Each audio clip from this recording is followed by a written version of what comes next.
Okay, let's just dive right into this. What if I told you that the person you are most afraid to become is actually exactly who you're meant to be? And no, I'm definitely not talking about the version of you that smiles when they're supposed to, always says the right things at the right times, and, looks like they're keeping it all together while quietly falling apart on the inside. No, I'm talking about the version you buried, the one you were told was just way too much, too intense, too angry, or maybe just too wild. In this explainer, we're going to unpack the brilliant psychology of Carl Jung and really explore why that specific version of yourself you've spent your entire life avoiding is absolutely the key to your freedom.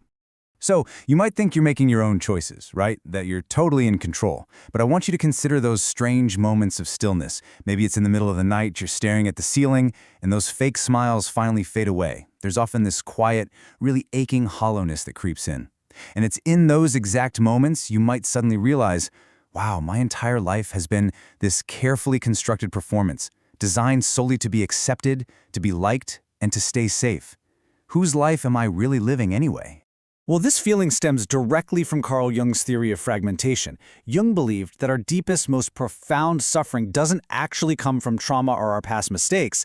It comes from splitting off and literally disowning parts of ourselves. I mean, think about it. Since childhood, society, our families, or just culture in general, taught us that certain traits like raw anger, fierce ambition, or even just being unapologetically weird were totally unacceptable. So what did we do? We hid them. We essentially split ourselves in two just so we could fit in. And to pull that off, we construct what Jung called the persona. It's basically the social mask we wear to survive. We adopt these roles, right? The obedient son, the quiet daughter, the agreeable friend who never rocks the boat. At first, it's just a brilliant survival strategy. But the real danger kicks in when you actually become the persona. When you forget it's all just an act, you lose complete access to your full, authentic self. And that leads to the ultimate self-abandonment of your true instincts. It's crazy because society sets up this brutal duality for us. We're literally handed trophies for being obedient, quiet, and agreeable, while our loudness and our ambition get exiled to a cage. We start heavily censoring our thoughts, dulling down our emotions, and we call it maturity or just being nice. But slowly, entirely unconsciously, we start confusing social approval with actual love. We confuse simply fitting in with true belonging. Now sure, the mask might protect you from rejection in the short term, but let me offer a really tough wake-up call based on Jung's work here. That mask also completely blocks you from true intimacy, real purpose, and genuine authenticity. You're not being strong by suppressing your needs, You're just making yourself invisible. And the longer you wear that mask, the higher the price gets. You get to stay socially acceptable, sure, but you essentially sacrifice your soul in the process. Which brings us to this incredibly powerful paradox from Carl Jung himself. He said, every calling lies hidden in the shadow of the mask. Think about that for a second. The exiled parts of your psyche aren't these broken flaws that need fixing. Not at all. Your anger, that's your boundary. Your ambition, that's your drive. Your weirdness is your originality. What you repress literally becomes your prison. But the second you reclaim it, it becomes your absolute power. So you might be wondering, where do all those suppressed traits actually go? They don't just disappear into thin air. They sink deep into the unconscious, down into what Jung called the shadow. Every single time you felt a strong desire and were shamed for it, or you wanted to speak up but forced yourself to stay quiet, those impulses went underground. And here's the kicker. In the darkness of the psyche, they don't just fade away. They actually grow in power. And here is the really uncomfortable reality we all have to face. You might genuinely think you're making logical, well-reasoned choices in your everyday life. But often, it is the shadow completely running the show from behind the curtain. That unexplained emptiness, the sudden explosive anger out of nowhere, or chronic self-sabotage, those aren't just how life is. They are compulsions. They're driven by a fragmented self that you have, frankly, betrayed. To really anchor this explainer, we have to look at Jung's haunting warning. He said that until you make the unconscious conscious, it will direct your life and you will call it fate. Ignoring the shadow doesn't make it go away. It just makes it way more chaotic and destructive in our daily lives. If you don't do the brutal, honest work of looking at what you've hidden away, it's going to leak out anyway. It'll show up as defense mechanisms dressed up as rational plans. It will run your life and you'll just helplessly assume it's your fate. But here is the ultimate secret. The shadow doesn't just hold the darkness we're so terrified of, like shame and guilt. It actually holds the vibrant life force we desperately need to thrive. I'm talking about our vitality, our raw confidence, our creativity. You didn't lose your power somewhere along the way, you just locked it away in the exact same vault as your pain. Section 2. The ordeal and the 4 existential fears of dropping the mask.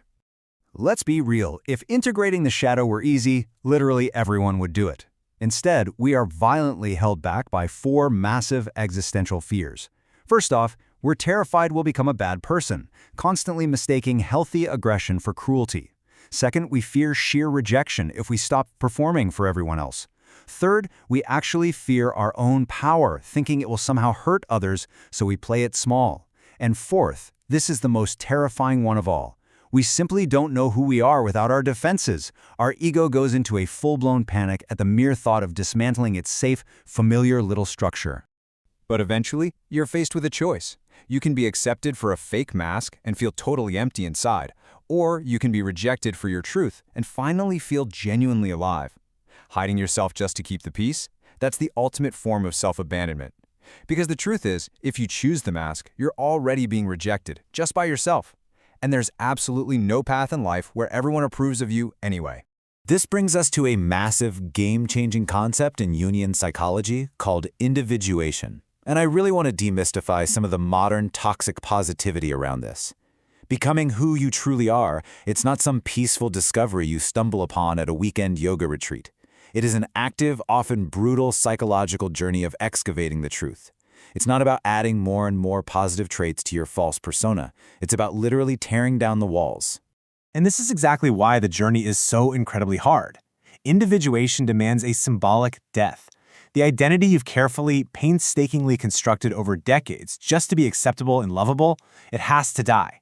Leaning into this sort of psychological hero's journey, we start to see that this breakdown, which, by the way, is often triggered by burnout, a bad breakup, or a midlife crisis, is actually a beautiful, entirely necessary rebirth.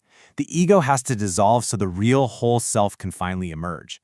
Section 3. Doing the shadow work, moving from theory to real-world application. So just intellectually understanding Carl Jung isn't going to save you. Only daily, active confrontation will actually move the needle. Here is a concrete 5-step procedure for tearing down that wall between your conscious mind and your exiled self. These actionable steps are how you step right into the fire of your own discomfort and start integrating the shadow into your everyday life. Let's look a little closer at a couple of these. The very first step is pulling back your projections. Ask yourself right now, what deeply irrationally triggers you in other people? Is it arrogance, laziness, selfishness?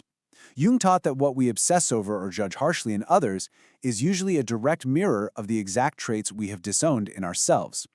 When you finally acknowledge and reclaim that hidden trait, you're no longer triggered by it out in the world. You reclaim your own power. Shadow integration is also deeply behavioral. You have to practice it. It requires what we call micro-experiments in embodiment. This means doing things like just saying no to something without offering a 5-minute apology, or doing something entirely useless, totally silly, just because it genuinely feels good to you. These don't seem like much, but they aren't just small acts. They are actual revolutions that reclaim pieces of your lost authenticity.